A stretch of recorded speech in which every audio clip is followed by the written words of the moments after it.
আজকে Organon of মেডিসিনের 261 থেকে 270টি সূত্রকে নিয়ে আলোচনা করছি।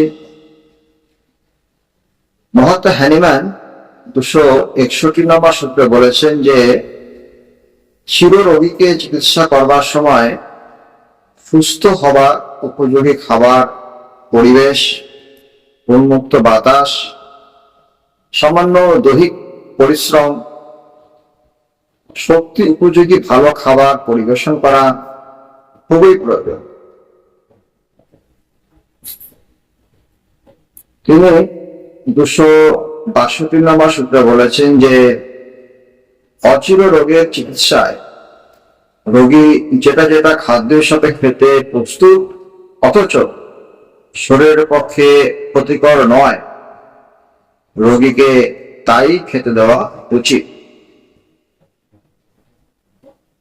তিনি 263 নম্বর সূত্রে বলেছেন অচির রোগগ্রস্ত ব্যক্তি যে সমস্ত আরামপ্রদ খাদ্য খাবার ফলে শরীরে রোগকে মুক্ত করতে বাধা প্রদান করলে উপযুক্ত সমলক্ষণ সম্পন্ন ওষুধ প্রয়োগ করলে উপকৃত হবে এবং সেই সঙ্গে রোগীর শারীরিক ও মানসিক উত্তেজনা যাতে না আসে তার ব্যবস্থা করা উচিত।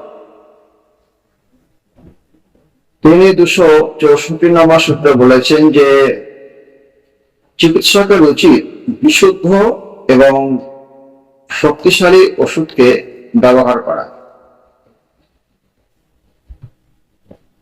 তিনি 265 নম্বর সূত্রে বলেছেন রোগী নির্ভুল ওষুধ পাচ্ছে এই বিষয়ে চিকিৎসক সম্পূর্ণভাবে ওয়াকিবহাল থাকবে। এই জন্য চিকিৎসককে নিজের হাতেই ওষুধ তৈরি করা উচিত।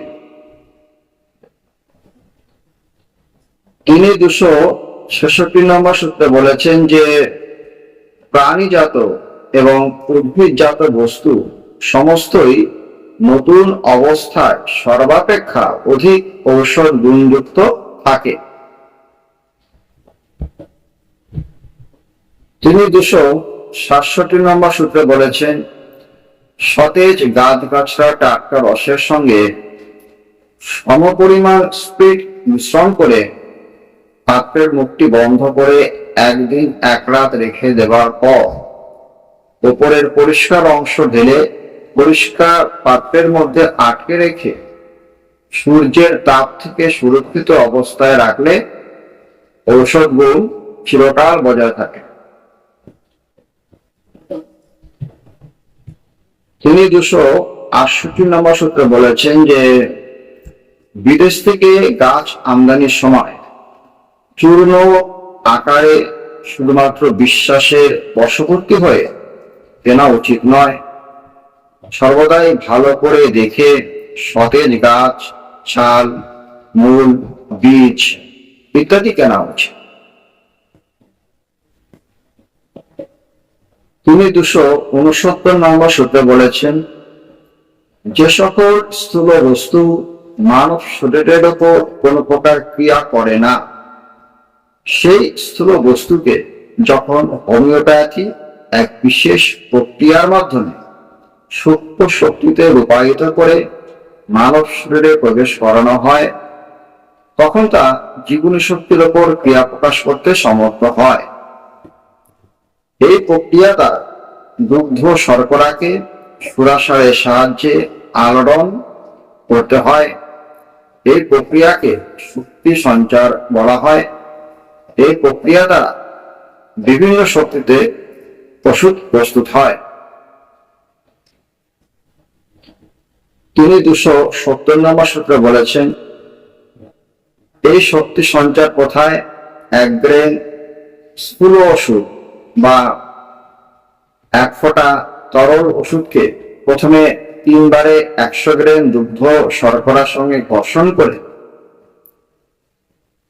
তার 1 গ্রেন নিয়ে তার সঙ্গে 100 গ্রেন দুগ্ধ শর্করা 3 বারে ঘর্ষণ করে পুনরায় তার থেকে 1 গ্রেন নিয়ে তার সঙ্গে 3 বারে 100 গ্রাম দুগ্ধ শর্করা ঘর্ষণ করতে হয়। সুতরাং শেষোক্তবারে আমরা 1 গ্রেন মানে 10 লক্ষের মধ্যে 1 অংশ ভেষজ প্রাপ্ত হয়। এর 1 গ্রেন নিয়ে 1 ভাগ সুরাসারের সঙ্গে 4 ভাগ পরিশ্রুত জল মিশিয়ে যে মিশ্রণ প্রস্তুত হয় তার 500 ফোঁটায় দ্রব করতে হয়।